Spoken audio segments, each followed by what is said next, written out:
Olá, sejam todos bem-vindos. Estamos começando mais uma semana aqui no programa Pauta Aberta. Que bom de te receber aqui. É o jornalismo da TV Evangelizar mais perto de você. E ontem foi Dia das Mães e um dia muito especial aqui no Santuário Nossa Senhora de Guadalupe e de Jesus das Santas Chagas. A programação foi super especial. Tivemos missa, adoração ao Santíssimo e a entrega da Eucaristia no sistema Drive-Thru. Acompanhe. No dia em que prestamos homenagens à mulher mais importante da nossa vida, o Santuário de Nossa Senhora de Guadalupe e de Jesus das Santas Chagas, em Curitiba, teve uma programação especial. Por causa da pandemia, não houve presença de fiéis no santuário, mas todo mundo pôde acompanhar de casa pela transmissão da TV Evangelizar. Tudo foi preparado com muito carinho para que as mães se sentissem abraçadas nessa data. Estamos nos reinventando, nos adaptando às circunstâncias difíceis que estamos vivendo para trazermos Jesus até tantas famílias, tantos corações e rogar por todas estas mulheres a força de Deus, o alimento sagrado do Senhor que possa manter essa geração de mulheres firmes à frente e no comando da direção e da vida de todos nós. Para começar, teve preparação para receber a comunhão. Logo depois, teve adoração ao Santíssimo Sacramento. E dentro dessa programação especial do Dia das Mães, também teve um momento muito esperado por elas, o de receber a Sagrada Eucaristia. Aqui na parte externa do santuário, tudo foi preparado para que elas pudessem receber esse presente. Presente que a dona Deila, mãe de 2 filhos, veio receber muito emocionada. Eu estou emocionada por causa do tempo que eu estou sem receber Jesus vivo. E hoje eu tive essa oportunidade no Dia das Mães e eu estou recebendo a minha Páscoa hoje. A Andressa, agradecida por um milagre na vida do filho, também não conseguiu conter a emoção. Se não fossem as orações dos grupos de orações que eu participo aqui no santuário também, eu não sei se eu e o meu pequenininho estivesse aqui hoje. Então mexe muito comigo tudo isso. E ficar todo esse tempo sem Eucaristia, sem poder vir na casa do Pai, eu acho que isso só faz a gente plantar mais ainda aquela sementinha dentro, que quando a gente vier, que a gente se entregue, porque é Ele que quer a gente aqui. Quem veio a pé também pôde comungar. Caso da Rosnereide, que estava acompanhada das filhas e precisava vivenciar esse momento. Faz tempo, que a gente não recebe o Senhor, então diante dele não tem como não se emocionar, Nós estamos propiciando para que todas as mães e os seus familiares venham buscar na igreja aquilo que nós temos de mais importante, mais caro, que é a Santa Comunhão.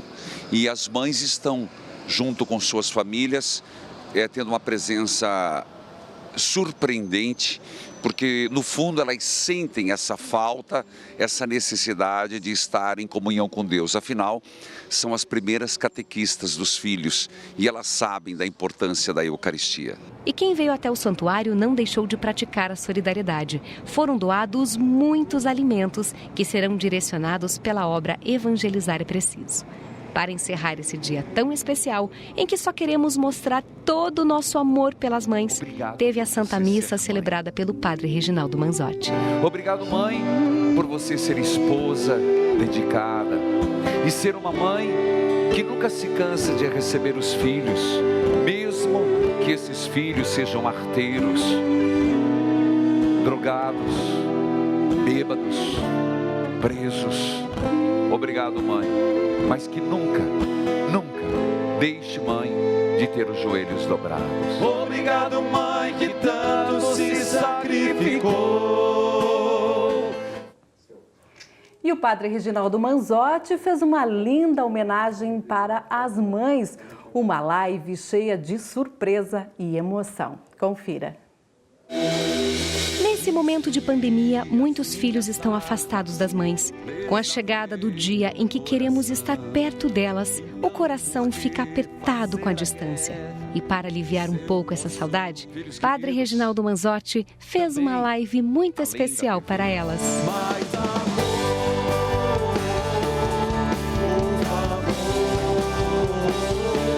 No cenário, detalhes que lembram as mães.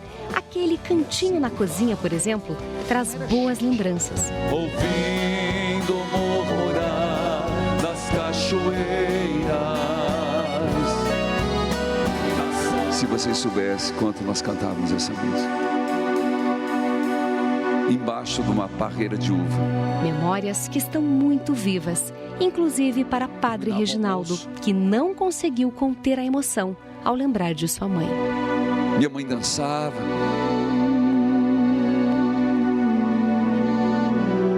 Como da saudade. No repertório, muitas outras músicas que são verdadeiras declarações de amor para as mães. Como é grande o meu amor por você. Pensa na sua mãe agora, no rosto da sua mãe. Nós cantamos e você deseja tudo de bom para tua mãe. E é claro que elas sentiram essa emoção mesmo de casa. Recebemos muitos registros de quem estava acompanhando a transmissão pela TV Evangelizar e pelas redes sociais. Durante a live, também foram exibidas milhares de fotos, imagens que ilustram esse amor incondicional. A Vanessa pelos nódulos da tireoide, sua mãe. Odete pela libertação do filho viciado em maconha. Momentos de oração e reflexão diante desse período difícil que enfrentamos não faltaram. Nas tuas santas chagas, Jesus, eu coloco aquilo que eu estou vivendo agora, o Covid-19, o perigo, o medo de não ter respiradores. Teve emoção sim, mas a live também foi repleta de animação e descontração. Ei, você lembra dessa mariquinha aqui, ó? Agora é tudo elétrico, né? Chicrone, enfim. Se é pequeno, mas come. Vai longe a live, né, Padre? Um café. Vai longe a live. E de músicas que fizeram todo mundo dançar.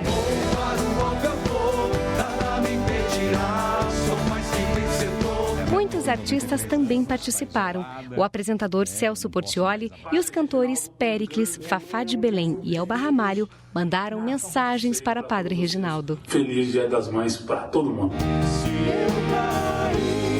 Na sequência da live, teve adoração ao Santíssimo na intenção de todas as mães. Estenda a tua mão e toca, Jesus. Todos aqueles que mandaram as suas fotos, que mandaram suas intenções, mas de modo particular, toque nas mães, conforte as mães, abençoe as mães, vivas e falecidas. Foram mais de 4 horas de live para mostrar a gratidão que sentimos por aquelas que nunca nos desampararam. Obrigado, minha mãe, por tudo que eu sou. Obrigado, mãe, que tanto se sacrificou. Olha, Rafael, realmente foi um show emocionante. Não tem, é impossível não se emocionar, né? Realmente, né, Paty? Foi lindo, né? A gente viu, foram mais de 4 horas, é mais isso, de 4 horas. Mais de 4 horas de live, como nós vimos aí a participação de toda a família, né, do Brasil inteiro, mandando suas fotos aí. Que fantástico essa live, além de uma produção linda, né, que a gente viu ali. Teve receitas, comidas. Estão todos de parabéns, todos, né? Todos, o Padre Reginaldo realmente fez uma linda, belíssima homenagem para as mães. E eu tenho certeza que tocou o coração de muitas mães nesse momento, viu, Paty? E nem de quem não é mãe também, né? Tocou o coração de todo mundo. Quem assistiu a live se apaixonou mesmo. Com certeza, muito bonito mesmo. E agora a gente vai falar então de uma ação de caridade. Veja só, o Hospital de Maringá recebeu doações da obra Evangelizar é Preciso, em parceria com a Fundação Cultural Nossa Senhora de Lourdes. 5.000 máscaras e 504 litros de álcool 70% foram doados ao Hospital Municipal de Maringá, no noroeste do Paraná. A iniciativa partiu da Fundação Cultural Nossa Senhora de Lourdes de Maringá, em parceria com a Associação Evangelizar. Estiveram presentes na entrega o vice-prefeito, a diretora-geral do hospital, o apresentador da TV Evangelizar, Rafael Soares, e o padre Delvair, que conduziu um momento de oração. Pai nosso, que estais no céu, santificado seja o vosso nome. Venha a nós o vosso reino, seja feita a vossa vontade, assim na terra como no céu. Ele também deu uma bênção especial aos profissionais de saúde que atuam na linha de frente do combate ao novo coronavírus. Para a diretora do hospital, as doações vão ajudar a garantir a segurança de profissionais e pacientes. A gente preza em primeiro lugar é a vida. E para a gente ter saúde e vida, a gente precisa de segurança. Então, acho que essa máscara, esse álcool, esses equipamentos de proteção individual que estão chegando até o hospital são de suma importância, porque eles estão trazendo qualidade e segurança a cada um, tanto profissionais quanto pacientes. Para o vice-prefeito, que tem visto as ações de solidariedade se espalharem dia a dia, as doações da comunidade são fundamentais para o enfrentamento da pandemia, já que o poder público às vezes tem dificuldade para comprar os equipamentos necessários. Toda ajuda é bem-vinda, né? E nesse momento a gente precisa de ajuda porque estamos tendo muita dificuldade para comprar esses materiais. Então tudo que vem, né, para somar ao que nós já temos, isso facilita bastante o trabalho desses heróis, dos médicos e enfermeiras que estão na linha de frente aqui hoje. São essas duas estruturas que a Fundação Cultural Nossa Senhora de Lourdes tem: evangelizar e fazer a caridade. E hoje nós percebemos essa unidade aqui. Evangelizamos sempre através dos meios de comunicação e entramos em ação em tantas situações e hoje de forma especial aqui no hospital. O padre Delvair deixou uma mensagem de fé e esperança para as famílias que sofrem direta ou indiretamente com os efeitos da Covid-19. Vamos suplicar então que esta bênção do Deus Todo-Amoroso desça sobre cada um de nós que aqui estamos, sobre todos os profissionais da saúde, você que nesse momento está nos assistindo em sua casa, que tome cuidado sempre da sua saúde, faça a sua parte e neste momento receba a bênção do Deus Todo-Amoroso, Ele que é Pai, Filho e Espírito Santo. Amém. E como disse o padre, faça a sua parte, lembrando que a sua doação é extremamente importante. E caso você queira doar, é só entrar em contato com a Associação Evangelizar aí da sua cidade. Caso não tenha Associação Evangelizar aí na sua cidade, é só entrar em contato ou com a paróquia do seu bairro ou com alguma instituição carente que você sabe que precisa da sua doação. Mas a gente vai continuando agora falando de amor e ainda na cidade de Maringá, que fica na região noroeste aqui do nosso estado. Agora é um amor em família. Um casal adotou, gente, 4 crianças, olha só. Desde que se casaram há 7 anos e meio, Tiago e Jéssica tinham o desejo de ter filhos. Religiosos, eles sempre foram abertos à vida. Mas a espera por uma gravidez durou cerca de 4 anos e ainda não aconteceu. O objetivo da família é que venham os filhos, né? Nós acreditamos que nós temos que povoar essa terra para o reino de Deus posteriormente. Então sempre foi assim uma vontade muito grande de que nós pudéssemos ter filhos. Seguindo os ensinamentos da Igreja Católica, eles nunca cogitaram a inseminação artificial e seguiram firmes esperando o que Deus tinha preparado para eles. Primeiro que a gente aprendeu assim que filho, ele é um dom, né, não um direito. Então, a gente vê esse filho como algo enviado por Deus mesmo, né? Tanto a sua cor, o jeito que ele vem, se ele vem com doença ou não, também da barriga a gente não escolhe, a cor da pele, o sexo. Então, a gente nunca pensou nessa manipulação e também pelo descarte que a gente conhece de embriões na inseminação, acreditando, igual a igreja diz, que a vida começa na concepção. Então, a gente nunca pensou na inseminação. Os planos de Deus não deixaram o casal desamparado e foi por meio da adoção que eles conseguiram aumentar a família. Depois de 2 anos de espera, eles foram convidados para conhecer um garotinho de 6 anos. Mas logo descobriram que a criança tinha 3 irmãos. Essas crianças acertaram em cheio o nosso coração, né? Quando a gente viu a foto, a gente sentiu algo assim muito diferente. E foi aí que a gente começou a rezar, pedir para Deus se era da vontade dele. No primeiro encontro, naquele momento que foi assim o começo do namoro, né, entre nós e eles, teve um momento assim que a pequenininha começou a fazer maquiagem ali na mãe, e eles já chamando de mãe, de pai. Eu me emocionei muito, chorei, né? Falei, nossa, que graça que vai ser a nossa vida, né? Enquanto pensavam sobre a possibilidade de ficar com os 4, o casal confessa: ficaram com medo das contas não fecharem no fim do mês. Vou ser sincero, né? Eu fui mais pela razão. E não foi muito fácil porque as contas não batiam, né? Nós imaginávamos que seria um processo doloroso em relação de dar para eles o conforto necessário, né, para toda a família de um modo geral. Foi aí que entrou em cena a providência divina. Eu e ele, nós sentimos algo muito diferente mesmo, sentimos que poderiam ser os nossos filhos. E foi aí que a gente viu o testemunho de um casal católico também, que tinha adotado 5 crianças. E nesse vídeo eles falavam sobre a providência divina, o quanto Deus não tinha deixado faltar nada, né? E nós começamos a pensar nessas 4 pequenas almas, né, que já tinham acertado o nosso coração. Como que Deus provê na vida de alguém? Deus provê através das pessoas. Então, assim, foi uma rede muito grande. Muitas pessoas ajudaram a gente. Nada faltou nesse 1 ano. Desde que chegaram, os 4 irmãos encheram a casa de alegria e mudaram completamente a rotina. São 2 meninas e 2 meninos que começaram uma nova vida. Para celebrar o recomeço, eles quiseram mudar até o primeiro nome. E agora todos têm nomes religiosos. José Eduardo, Rafael, Cecília e Helena. 4 crianças que agora estão aprendendo como é bom ter uma família. Eu sentia falta, né, de ter uma criança em casa. E não fico um minuto mais sozinha. E assim, a alegria deles é contagiante também, né? Que eles são crianças assim, muito alegres, amorosas, que estão sempre presentes comigo. Então, é só alegria agora, né? Da mesma forma que uma mãe se realiza quando tem o filho da barriga, o filho que nasce do coração também traz essa realização, da mesma forma. É uma alegria só. É toda hora eles conversando, né? Não existe mais aquele silêncio na casa. A casa tem vida, como se diz. E isso traz uma alegria muito grande para nós, né? Imagino que para eles também, né? Ter uma família, estarem vivendo de verdade aquilo que Deus quis para a maioria da humanidade. Rafa, que belo exemplo de amor, lindo de demais. união, né?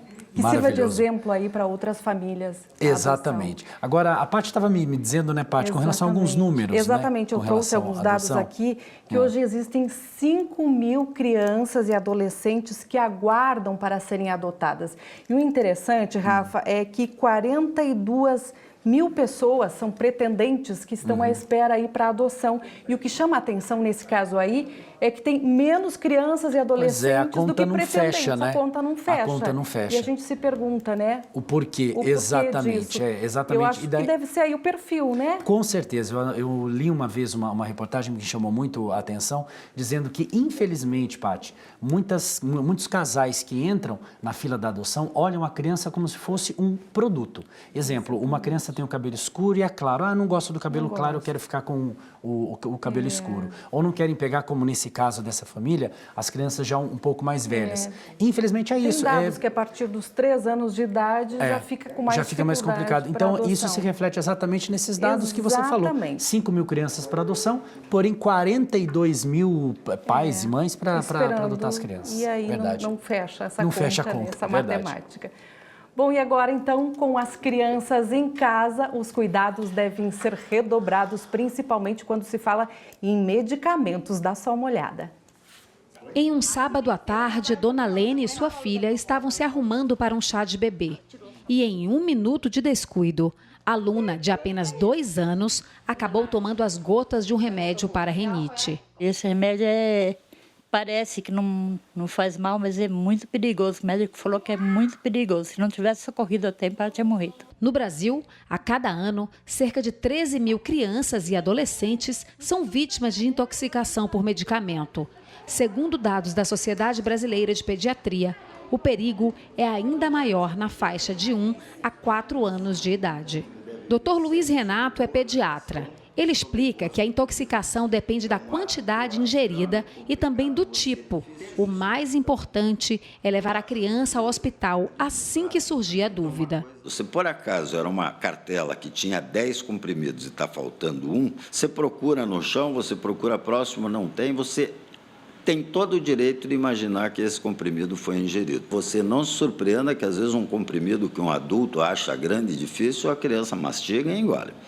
Nessa circunstância, para não haver risco maior, principalmente para a criança, eu acho que Foi engolido, não se acha o comprimido, leva ao hospital. O Brasil conta com o Centro de Informações Toxicológicas, um serviço da Anvisa, em que a população pode ligar gratuitamente para o número 0800 722 6001. Ele prontamente se coloca à disposição para te orientar pela substância, pelo antídoto, pela conduta. Você deve passar sonda, você deve fazer lavagem gástrica. Além disso, as principais dicas para evitar contaminação com remédios são: guardar medicamentos trancados em lugar alto e fora do alcance das crianças, manter os medicamentos em suas embalagens originais, dar preferência por produtos cujas embalagens possuam tampas de segurança à prova de abertura por crianças.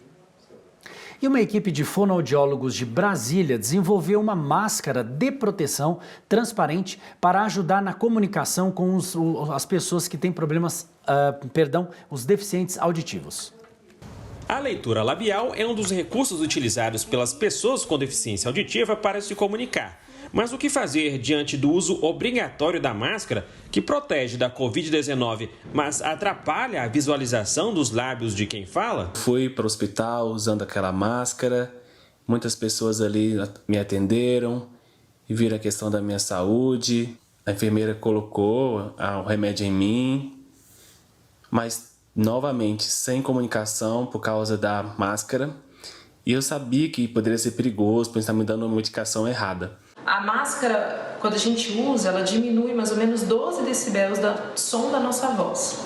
Além disso, ela encobre toda a pista visual que o deficiente auditivo usa bastante na hora de se comunicar. No Rio de Janeiro, por exemplo, a orientação para os profissionais de saúde é retirar a máscara durante o atendimento e manter distância de 2 metros do paciente surdo. Já o Ministério da Saúde continua recomendando o uso de máscaras e sugere outros tipos de comunicação: fazer gestos, escrever ou até desenhar. Tudo para manter a máscara no rosto e evitar o contato com mãos, objetos e gotículas de saliva contaminados pelo novo coronavírus. A solução encontrada pela equipe da clínica onde a Érica trabalha em Brasília foi desenvolver outro tipo de máscara. Então, essa máscara que tem um visor de plástico que possibilita que as pessoas continuem vendo a boca enquanto a gente se comunica.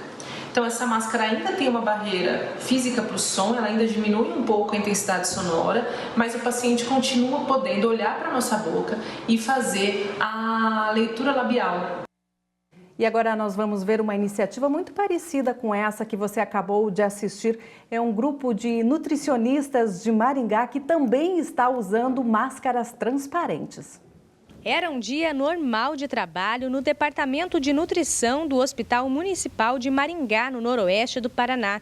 Mas, de repente, uma surpresa encheu a sala de alegria. A Keila nasceu com uma perda auditiva profunda. Do lado esquerdo, ela só tem 5% de audição e do direito, 25%. Por isso, faz leitura labial para compreender o que os outros dizem. Com o uso das máscaras convencionais que não mostram os lábios, ela estava tendo dificuldade para se comunicar. Quando eu estou conversando com uma pessoa, eu tento me comunicar olhando para ela e eu tenho que fazer a leitura labial. Para mim facilita muito.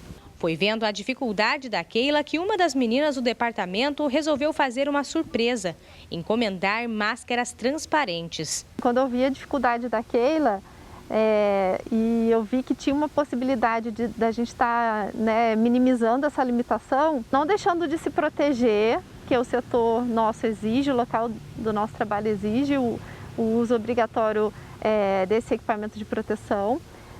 Mas também que ela não tivesse essa dificuldade, minimizasse essa questão. Além da máscara com visor, Keila também ganhou uma touca. As meninas escolheram estampas alegres e coloridas, que valorizam ainda mais os sorrisos. E a gente também fez junto esse kit, também junto essa parte de cima que é bem coloridinha, que deixa a gente um pouco mais alegre. Para a mulher também é legal, porque dá para usar o batom, dá para a gente ver o sorriso do nosso próximo, então ficou bem interessante. Foi muito lindo. Para mim foi maravilhoso, porque me facilitou bastante o serviço. Agradeço a ela todos os dias, né? Pelo carinho que elas tiveram, né? É como se fosse abraçar, né? Todas juntas no trabalho. Para mim foi um gesto simples, um gesto de acolhimento, de amor, mas coisas simples que podem facilitar a vida do outro, né? E a gente ter esse olhar para a limitação do outro e o que a gente pode fazer para minimizar, né? Se um der a mão para o outro, acho que a gente ganha muito como sociedade, né? Por enquanto, só o Departamento de Nutrição do hospital tem as máscaras transparentes. Mas essa é uma ideia que vale para todo mundo e que faz muita diferença. Tem a questão da dificuldade de compreensão, né? Tem pessoas que compreendem mais vendo a leitura, tem pessoas que não conseguem processar a fala usando a máscara, né? E precisa estar ouvindo melhor.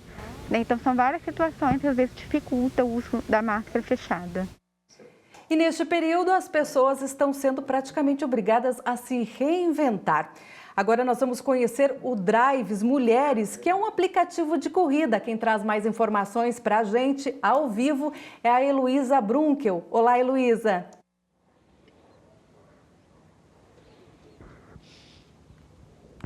Boa tarde, Patrícia, Rafael e a todos que estão acompanhando a TV Evangelizar. Hoje nós vamos falar sobre o Drive Mulheres, que é um aplicativo de carona somente para mulheres, tanto motoristas como passageiras. Em meio a essa pandemia do coronavírus, muitas pessoas ficaram desempregadas e sem ganhar renda e viram nos aplicativos uma maneira de ficar aí com sua renda no final do mês. Hoje nós vamos falar com a Ana Maria, ela é criadora do Drive Mulheres. Olá, Ana, boa tarde. Boa tarde. Ana, como começou aí o Drive Mulheres? Começou com pedidos, né? Foi feito também uma pesquisa e pedido das meninas, das mães, mulheres pedindo, gostaria que tivesse só motorista mulher. E foi aí que surgiu a ideia, como nós temos também a Elisane, a Cris, que tem filhas mulheres, pensando nesse conforto e também mais confiança com as mulheres, criamos o Drive Mulheres. Como que essas mulheres se cadastram aí para ser motoristas do Drive, Ana? Elas entram pelo Google Play ou pelo Play Store, vai lá e tá lá o Drive Mulheres, abre lá o link e cadastra. Então é no Play Store ou no Google Play. E quais são os documentos necessários aí para as mulheres se cadastrarem nesse aplicativo? Primeiro a carteira de motorista, né? Estando com a carteira já fora da experiência também, que acho que é 2 anos que eles levam para liberar um motorista para dirigir com um passageiro. E depois eles vão no Detran e colocam EAR. EAR é uma liberação para você transportar pessoas. Depois que você colocar o EAR, você pode fazer o teu cadastro. Você faz teu MEI, você entra no site do governo, tem que fazer o MEI, pois você é um autônomo, motorista autônomo. A partir do momento que você tiver teu MEI, você vai se cadastrar no Detran, na URBS. A URBS hoje é exigida pelo nosso prefeito aqui de Curitiba, é uma carteirinha da URBS. Depois que você tiver liberado, você já pode passar a dirigir. Ótimo, Ana. Muito obrigada pelas suas informações. Lembrando aí que existem aplicativos de mulher por todo o Brasil. É só procurar o da sua cidade. Nós voltamos com vocês aí no estúdio. Tá certo, então, Heloísa, muito obrigado pelas informações. Bom, e agora nós vamos falar de criatividade, mas é extremamente importante você desenvolver a criatividade em crianças, jovens e adolescentes. E para isso nós vamos conversar aqui, estamos recebendo aqui no programa Pauta Aberta, a Every Leal. Ela é professora e especialista em soft skills. Olá, Every, obrigado por ter aceito o nosso convite. Obrigada a você. Olá, Every, Tudo seja bom? bem-vinda. Vamos começar Obrigada. falando, então, qual a importância da criatividade, principalmente aí nesse momento que a gente precisa ser muito criativo. Sim, esse momento que nós estamos vivendo, né, está exigindo das famílias e também das empresas, né, uma dose extra de criatividade, porque a gente está vivendo uma situação inédita e tendo que encontrar soluções rápidas, né, para uma mudança, um cenário que é complexo. Então, é importantíssimo que a gente, dentro de casa, eu sei porque tenho 2 filhos, então a gente tem que ser criativo e também nessa nova relação de trabalho, né, que as pessoas estão. Sem dúvida. Every, a gente está falando 2 termos em inglês aqui e tem muita gente que não sabe. Eu citei você especialista em soft skills e existe também o hard skills, né? Isso. Para o nosso público aí, explica para a gente o que são essas 2 nomenclaturas, hard skills e soft skills. As hard skills, elas são as habilidades técnicas. Então, quando eu faço, por exemplo, uma faculdade, eu adquiro uma série de habilidades técnicas a respeito daquela profissão. Durante o curso você vai aprendendo? Durante o curso a gente vai aprendendo. Isso é o que, por exemplo, eu fiz quando fiz faculdade. Só que hoje a gente também tem tentado desenvolver nesses estudantes as soft skills. As soft skills são as habilidades comportamentais que ajudam eles aplicarem as hard skills. Então, por exemplo, a criatividade é uma soft skill. Por quê? Porque um profissional, por mais que ele domine a técnica da área, ele vai precisar desse comportamento que é o comportamento criativo. A soft skills, então, vamos dizer assim, ela é uma habilidade que já nasce com a pessoa ou não necessariamente? Você pode desenvolvê-la? Sim. Nós nascemos criativos, né? A criatividade, ela é uma habilidade inata do nosso cérebro. Certo. Toda vez que a gente se depara diante de um problema, o nosso cérebro automaticamente dispara o processo criativo. Isso a gente faz inúmeras vezes ao longo do dia. Quando você levanta e escolhe uma roupa para se vestir, você está disparando esse processo criativo. É que as pessoas relacionam a criatividade a ideias geniais, disruptivas, né? Agora, a gente pode, sim, ao longo da vida, ir perdendo um pouco da nossa habilidade criativa, por conta de a gente automatizar os nossos processos, a gente não se preocupar em desenvolver o comportamento. Então, a gente nasce com ela, mas a gente pode ir ficando um pouco preguiçoso para isso, mas né? A gente nasce, mas a gente precisa mesmo de pequeno desenvolver essa criatividade. E como desenvolver na criança já, desde pequeno já isso? A criança é um ser muito criativo, né, gente? Se tem alguém para quem a gente não precisa desenvolver a criatividade, é a criança. Mas hoje, o que eu percebo principalmente que a gente tem pecado muito dentro de casa e até na escola, é a gente não dar tempo de tédio para as crianças. Porque o cérebro, ele precisa desse processo de tédio para ter necessidade de criar. Então, uma criança que está sendo distraída o tempo todo com eletrônicos, por exemplo, ela não vivencia esse momento de tédio. E aí, ela também não desenvolve essa capacidade de, putz, eu não tenho nada para fazer, o que eu vou fazer, né? E aí, com esse o que eu vou fazer, criança... Aí dispara esse processo. Dispara esse processo. Se né? tem hoje muitos estímulos para as crianças. Muitos estímulos. E também essa necessidade da mãe e do pai achar coisas para a criança fazer. Deixa as crianças se virarem, gente. Na nossa época não tinha isso, não. De pai e mãe tendo que tutoriar a criatividade da criança, né? E a internet hoje também traz muito isso. O próprio celular, o computador, a televisão, né? Sim. A criança está o tempo todo interagindo com isso hoje, Isso. Né? E, na verdade, não está interagindo. Ela está se distraindo. Olha só. Então, de certa forma, ela está colocando o cérebro dela num processo automático. Porque nem o processo de reflexão sobre o que ela está vendo acaba acontecendo.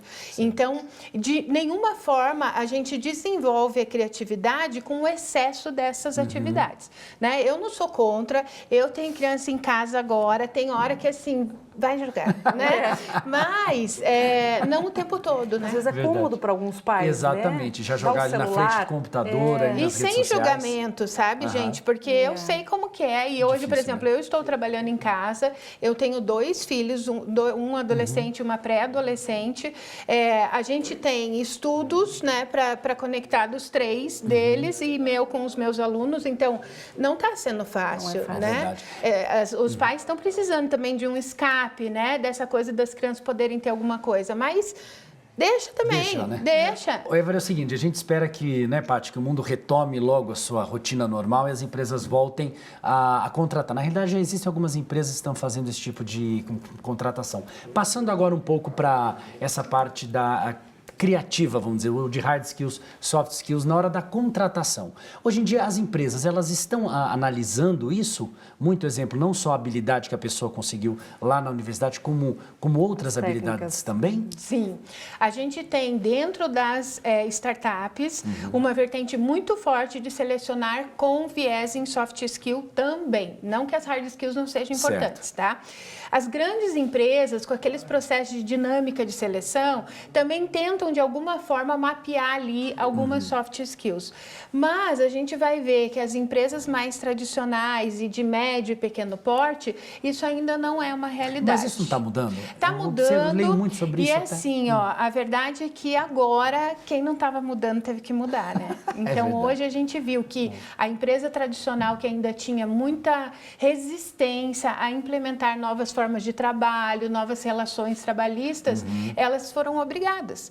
E aí, quando você desenvolve esse sistema novo de trabalho, você estimula o desenvolvimento da criatividade na sua equipe. Certo. Porque a gente tem que aí dar conta de solucionar outras questões, né? Então, a empresa tradicional, que tinha muito essa coisa da tutela do funcionário, não trabalhava com essa liberdade. A criatividade precisa de uma liberdade de gestão. Exatamente. Né? Para uma equipe ser inovadora, precisa ter um clima inovador. Então, essas resistências a gente ainda via dentro dos ambientes corporativos. E agora, como você falou, isso sendo quebrado, né? Automaticamente, né? E a gente falando em criatividade, e a gente também vê a necessidade de seguir desenvolvendo essa criatividade também nos idosos. Como que a gente faz isso? Sim. Já que a gente vai perdendo essa criatividade, né? Os idosos, veja, eles trabalham a questão da criatividade deles justamente porque eles têm um momento de tédio, né? Isso. Então, eles estão sempre ali com o processo mental estimulando a busca de soluções. Eles têm menos oportunidades de terem que solucionar coisas. Então, proporcionar isso, né? Eu gosto, assim, de dizer, envolver nas atividades da vida, do dia a dia, né? Quando o idoso está em casa, mas, assim, com jogos, na própria culinária. Existem muitas coisas que os idosos desenvolvem em casa que são de estímulo da criatividade, né? Não tem coisa mais criativa que uma vovó cozinhando para nós, né, gente? Aí, falando de forma bem estereotipada, porque a maior parte das avós que eu conheço não estão em casa cozinhando. Tá certo. Évora, a gente gostaria de agradecer bastante aqui, de deixar esse nosso papo longo ainda, né? Muito bom, recebemos aqui a Évora Leal, que é professora especialista em soft skills. Obrigada pela sua participação. Obrigada. E volte sempre. Só convidar. Tá certo. Pauta Aberta vai para um breve intervalo, voltamos em instantes, não saia daí.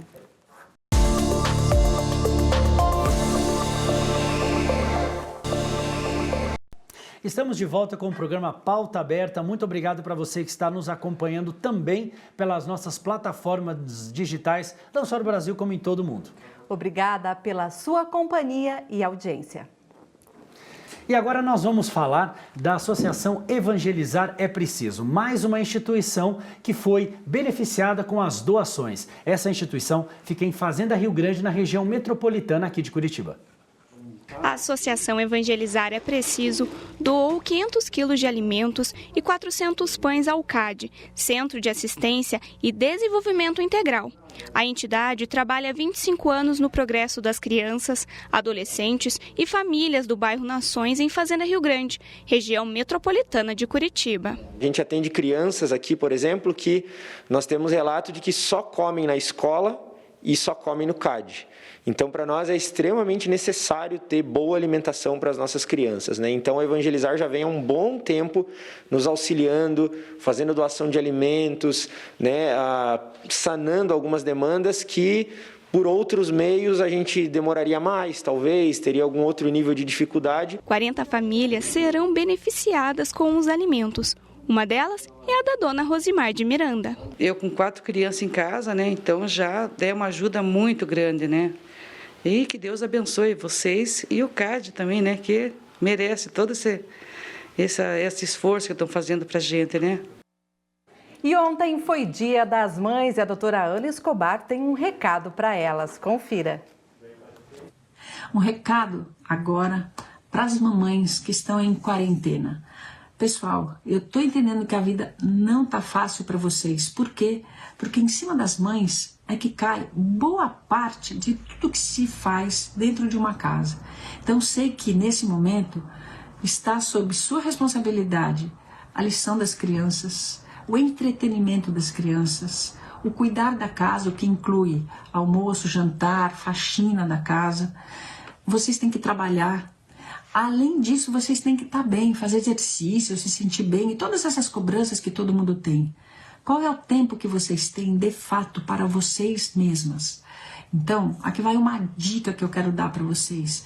reservem nessa confusão que é a quarentena, pelo menos um momento do dia para vocês, para fazerem alguma coisa que dê prazer a vocês, mães. Isso faz com que a autoestima de vocês aumente. E a gente só tá bem com a gente mesmo se a nossa autoestima também tá bem. Então, pessoal, para vocês, de coração, um beijo, um carinho especial e que vocês mantenham a sua autoestima alta. Alta. Por quê? Porque vocês são mães e vocês são poderosas. Beijo. E por causa aí da redução na circulação dos veículos, as cidades estão menos poluídas. É o caso de Belo Horizonte. Dá só uma olhada. O ar está mais puro na capital mineira. A baixa circulação de veículos por conta do isolamento social reduziu a emissão de dióxido de enxofre, que é o resíduo deixado na atmosfera pelos combustíveis, como o óleo diesel, gasolina e o combustível industrial. A diminuição do tráfego nas ruas também ajudou a diminuir a emissão do material particulado, que é aquele que penetra nos pulmões e agrava doenças respiratórias. De acordo com a FEAM, 81% dos poluentes da capital mineira vêm dos escapamentos dos veículos. O que dá para constatar no Horizonte foi medido pela Fundação Estadual do Meio Ambiente. A queda na concentração de partículas respiráveis chegou a 45% desde o começo do isolamento social, no fim de março. A análise se estendeu para a região metropolitana. Em Betim, a diminuição da atividade industrial registrou um recuo em 58% dos poluentes, se comparado com o mesmo período do ano passado. O estudo confirmou o que os especialistas já vinham alertando. Para ter um ar mais fresco, é preciso mudar hábitos. O Programa Emergencial de Manutenção de Empregos e Renda está fazendo com que várias empresas suspendam os contratos de trabalho ou até reduzam os salários, normalmente em 25%, acarretando também a redução da jornada de trabalho. E essas reduções todas, essas mudanças todas, estão causando muitas dúvidas e gerando várias polêmicas. Para tirar um pouco mais, para tirar as dúvidas com relação a esse assunto, nós estamos recebendo aqui no programa Pauta Aberta de hoje o advogado Célio Neto. Advogado Célio, muito obrigado por ter aceito o nosso convite. Imagina, uma alegria, eu que agradeço. Obrigado. Célio, seja bem-vindo ao nosso programa. Vamos Obrigado, começar Patrícia. falando aí o que muda com o MP 936. Pois não, a MP 936, ela tem 3 pontos principais. O primeiro é a inserção do benefício emergencial, que depois mudou o nome, de manutenção do emprego e da renda, quando foi regulamentado pela portaria 10486. Então, esse benefício é o que faltava por parte do governo para que o governo entrasse com uma parte financeira para ajudar as empresas. E aí esse benefício é combinado com a redução proporcional de jornada e salários ou com a suspensão do contrato de trabalho. Entendi. Célio, hoje em dia as empresas, muitas das empresas que a gente tem notícia, que a gente está vendo, lendo, normalmente estão reduzindo em 25% o salário e automaticamente estão reduzindo proporcionalmente a jornada de trabalho. Muitas empresas estão dizendo que isso é por 3 meses. Eu gostaria que você explicasse melhor. É por 3 meses mesmo? Válido por mais 3 meses? Nesse meio tempo, uma outra dúvida também. A pessoa pode ser dispensada nesse meio tempo de contrato? Como que funciona isso? Excelentes perguntas. Bom, a redução de jornada e de salário proporcionais, ela pode ser por até 90 dias. Já a suspensão de contrato de trabalho, o máximo são 60 dias. As duas medidas podem ser até combinadas, desde que nunca ultrapasse os 90 dias, nem os 60 da suspensão. Então, quando se trata da suspensão, não há nenhuma prestação de trabalho. Quer dizer, se houver alguma prestação de trabalho, responde só um e-mail, faz só um negócio que eu estou precisando. A suspensão, a pessoa fica em casa, é isso? A pessoa não trabalha. Ela segue recebendo. Segue recebendo de uma forma. Veja, ela não recebe da empresa. Não recebe, né? Mas ela recebe o benefício emergencial do governo. Isso. Ela só recebe da empresa quando a empresa tem um faturamento superior a R$4.800.000, teve no ano de 2019, isso dá a média de 400 mil mês. Aí ela recebe 30% do seu salário a título de ajuda compensatória. Essa ajuda compensatória, entretanto, não tem caráter salarial. Então, ela tem um caráter indenizatório. Não é aquele negócio que, por exemplo, a pessoa, vamos imaginar um ótimo salário de 10 mil em que ela recebe 3 mil de ajuda compensatória. A empresa não tem mais todos os encargos em cima que fazem com que isso vire 6 mil. Ficam efetivamente 3 mil reais. Quando a empresa não faturou mais do que 4 milhões e 800 mil reais, aí essa ajuda compensatória não é obrigatória, daí é facultativa. E a empresa pode ajustar ou não no acordo individual ou coletivo. Já na redução de salário e jornada, ela pode ser, se for negociada individualmente com o trabalhador, entre 25%, 50% ou 70% de redução. Eu só posso negociar diretamente com o trabalhador, em todos os casos, quando for 25%. Quando a redução for superior a essa, eu só posso negociar com quem tem, o empregador só pode negociar, dando exemplo, com quem tem um salário até 3 salários mínimos. Até 3 salários mínimos, ou aquele trabalhador que a gente chama de autossuficiente, lá da reforma trabalhista, que é aquele que tem diploma de nível superior e recebe mais do que 2 valores do regime geral da Previdência Social, hoje R$ 12.202 e alguns centavos. Sério, mas isso dá estabilidade? Exemplo, a pessoa... Sim, a empresa claro, reduz, claro. Né? Essa é a tua pergunta. Sim. Isso. Tudo é uma troca. Então o governo diz o seguinte, olha, eu quero preservar o emprego e a renda e eu te ajudo, empresário. Você, por outro lado, empresário, você garante o emprego. Então, só que é uma garantia de emprego já pré-estabelecida como funciona. Tá. Então, a garantia de emprego é neste período em que houver a suspensão ou redução de contrato e por igual período posterior. Então, se, por exemplo, foi de 90 dias, são mais 90 dias. Então, são 6 meses de garantia 6 meses de emprego. estabilidade, vamos dizer. É uma garantia de emprego. Garantia, né? Estabilidade. É no seguinte sentido. Você tem uma indenização já prevista na própria medida provisória 936, que é paga ao trabalhador caso a empresa dispense. Então, vamos imaginar que seja feita a redução de contrato de 100 trabalhadores e acabe se entendendo que não tem como, que 10 vão ser dispensados. Então, eles até podem, mas há uma previsão específica de como eles serão indenizados nessas condições. Nestes casos aí, como é que fica o recolhimento do fundo de garantia? Tá, ótima pergunta. Então, vamos lá. Quando se trata da suspensão de contrato de trabalho, está tudo suspenso. Então, não tem recolhimento de fundo de garantia, não tem recolhimento de INSS, não conta para período de férias.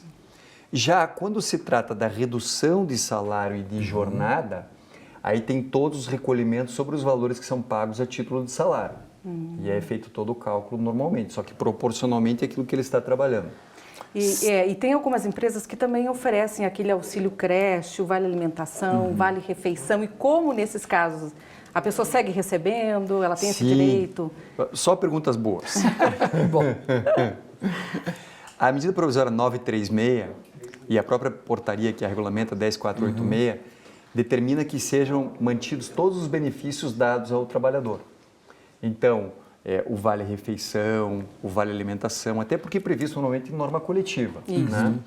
Eles devem ser mantidos, não podem ser retirados. Plano de saúde, importantíssimo nesse momento. Então, esses benefícios devem ser mantidos.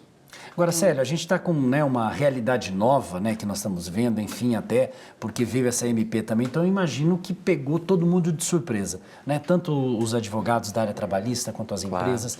Agora, é o seguinte, uma MP como essa, exemplo, reduções de salário, suspensão de benefícios ou de contratos, será que isso, posteriormente, quando a vida voltar ao normal, que a gente espera que volte logo, isso não pode gerar talvez um certo conflito, mude um pouco as relações, pode abrir talvez uma brecha trabalhista, alguma coisa ou não? Eu entendo que não. Não? Não.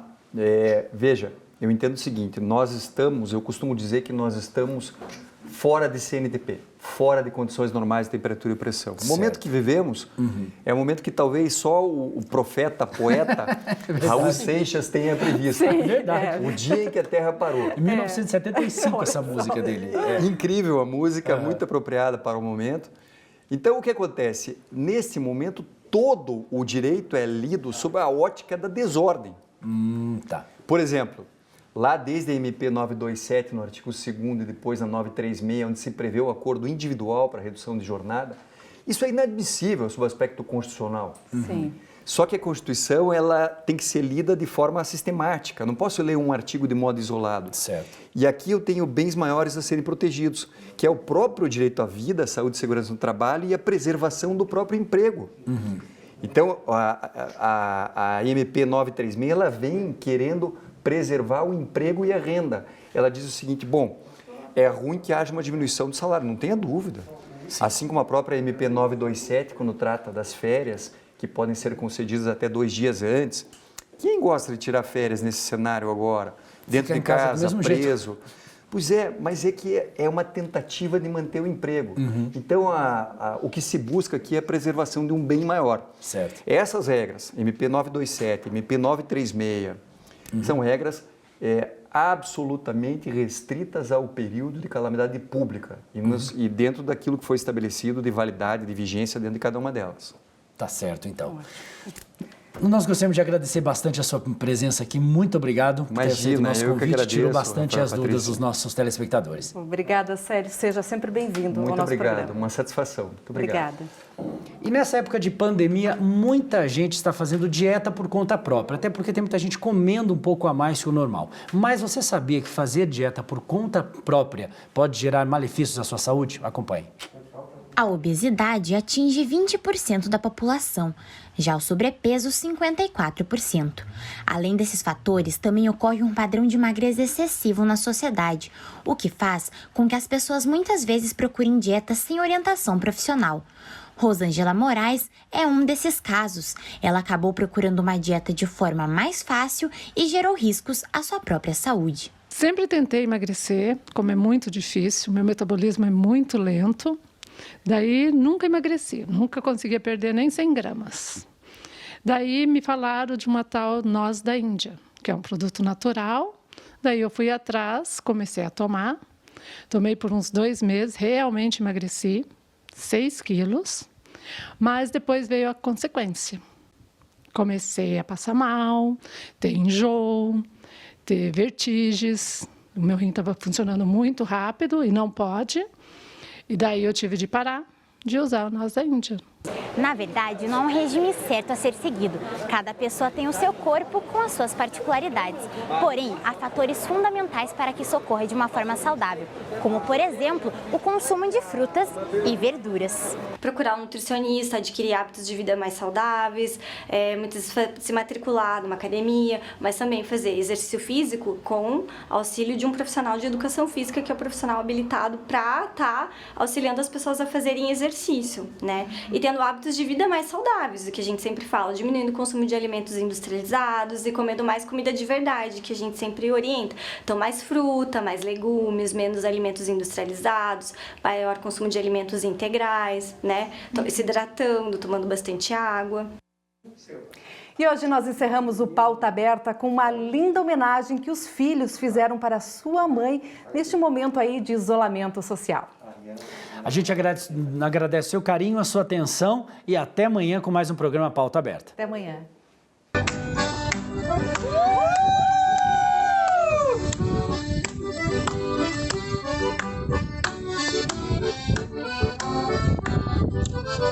Olha a nossa mãe, ela é tão bela. Hoje queremos agradecer ela. Olha a nossa mãe, ela é tão bela. Hoje queremos agradecer ela.